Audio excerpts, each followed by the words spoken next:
সুপ্রিয় দর্শক, আসসালামু আলাইকুম। নিউজ বাংলা 24-এ আপনাদেরকে স্বাগতম।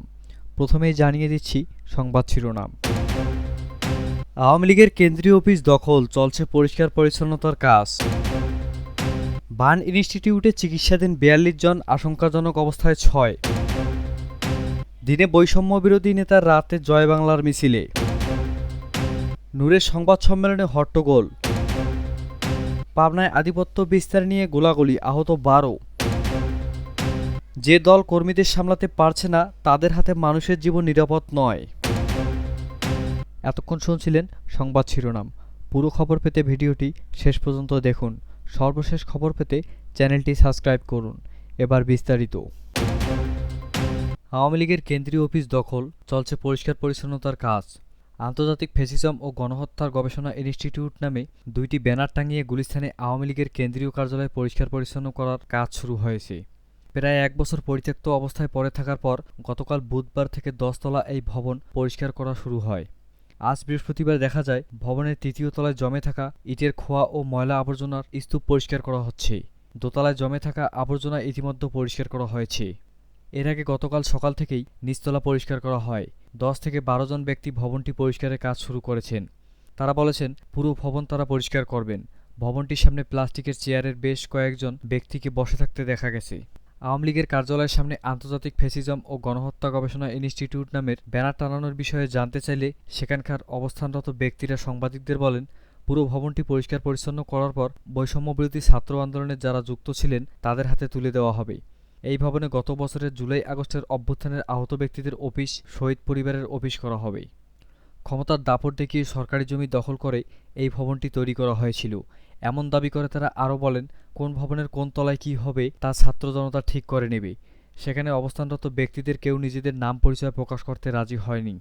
এদিকে আন্তর্জাতিক ফ্যাসিজম ও গণহত্যা গবেষণা ইনস্টিটিউট নামের এই প্রতিষ্ঠানকে তৈরি করেছে, এর সঙ্গে কারা যুক্ত, কীভাবে এই নাম এসেছে, সেসব প্রশ্নে ওই ব্যক্তিরা কিছুই বলতে রাজি হয়নি। বার্ন ইনস্টিটিউটে চিকিৎসাধীন ৪২ জন, আশঙ্কাজনক অবস্থায় আরও ৬ জন রয়েছে। রাজধানীর উত্তরায় মাইলস্টোন স্কুল অ্যান্ড কলেজে বিমানবাহিনীর যুদ্ধবিমান বিধ্বস্তের ঘটনায় জাতীয় বার্ন ও প্লাস্টিক সার্জারি ইনস্টিটিউটে বর্তমানে চিকিৎসাধীন ৪২ জন। তাদের মধ্যে আশঙ্কাজনক অবস্থায় আছেন ৬ জন। আজ বৃহস্পতিবার রাত ৮টার পর এক সংবাদ ব্রিফিংয়ে এই তথ্য জানান জাতীয় বার্ন ও প্লাস্টিক সার্জারি ইনস্টিটিউটের পরিচালক অধ্যাপক ডক্টর মোহাম্মদ নাসির উদ্দিন। ব্রিফিংয়ে অধ্যাপক মোহাম্মদ নাসির উদ্দিন বলেন, গত ২ দিনে ইন্টারমিডিয়েট ক্যাটাগরিতে থাকা ২৩ রোগীর মধ্যে ২৩ জনের অবস্থার উন্নতি ঘটেছে। তাদের মধ্যে অনেককেই ২-১ দিনের মধ্যেই রিলিজ দেওয়া হতে পারে।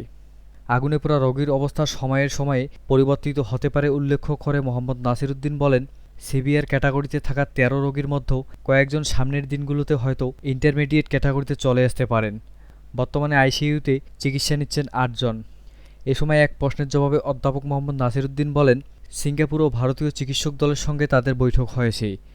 মাল্টিডিসিপ্লিনারি বোর্ডের মাধ্যমে চিকিৎসা বিষয়ক সিদ্ধান্ত তারা নিচ্ছেন। একই সঙ্গে চীন থেকে আসা চিকিৎসক দলের সঙ্গে আগামীকাল তাদের বৈঠক হতে পারে বলেও জানান তিনি। বার্ন ইনস্টিটিউটের পরিচালক বলেন, এই মুহূর্তে রক্তের কোনো প্রয়োজন নেই, পাশাপাশি স্কিন ডোনেশনও তারা আপাতত নিচ্ছেন না। এছাড়াও অনেকে আর্থিক সাহায্য দিতে চাচ্ছেন, সেটিরও প্রয়োজন নেই। চিকিৎসা সংক্রান্ত সব খরচ সরকার বহন করছে।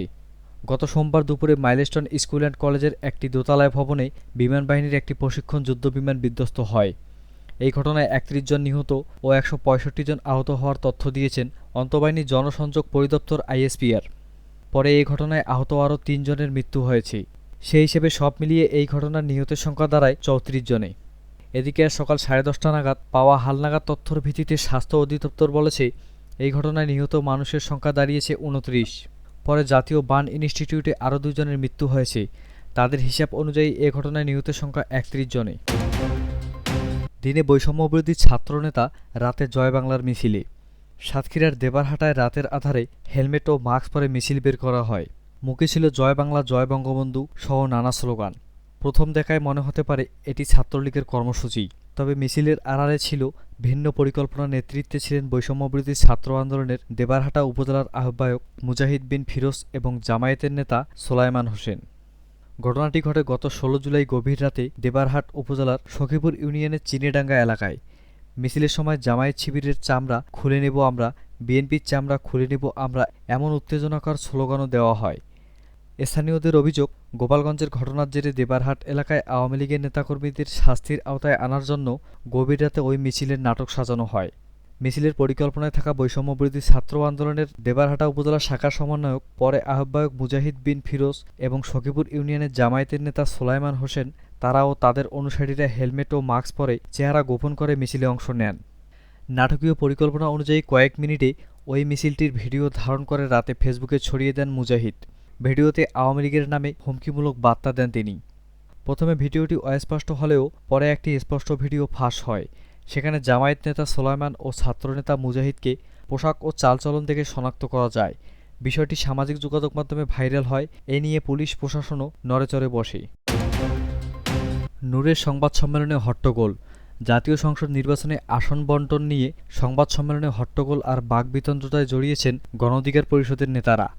মনোনয়ন না পাওয়া দলের এক কেন্দ্রীয় নেতার ক্ষোভ থেকে এই হট্টগোলের তৈরি হয়। বৃহস্পতিবার ২৮ জুলাই বিকেলে রাজধানীর গণ অধিকার পরিষদের কেন্দ্রীয় কার্যালয়ে এক জরুরি সংবাদ সম্মেলনে প্রাথমিকভাবে ৩৬টি আসনে প্রার্থী ঘোষণা করে দলটি।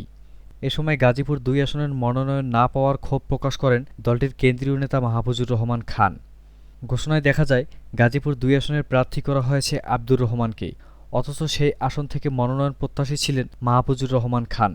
এতে তিনি ক্ষুব্ধ হয়ে সরাসরি আপত্তি জানান। ফলে সম্মেলনস্থলে বিশৃঙ্খলা পরিস্থিতি তৈরি হয়। অন্যদিকে নেতারা শান্ত করার চেষ্টা করলেও তিনি উত্তপ্ত বাক্য বিনিময়ে জড়ান এবং এক পর্যায়ে মেঝেতে বসে পড়েন।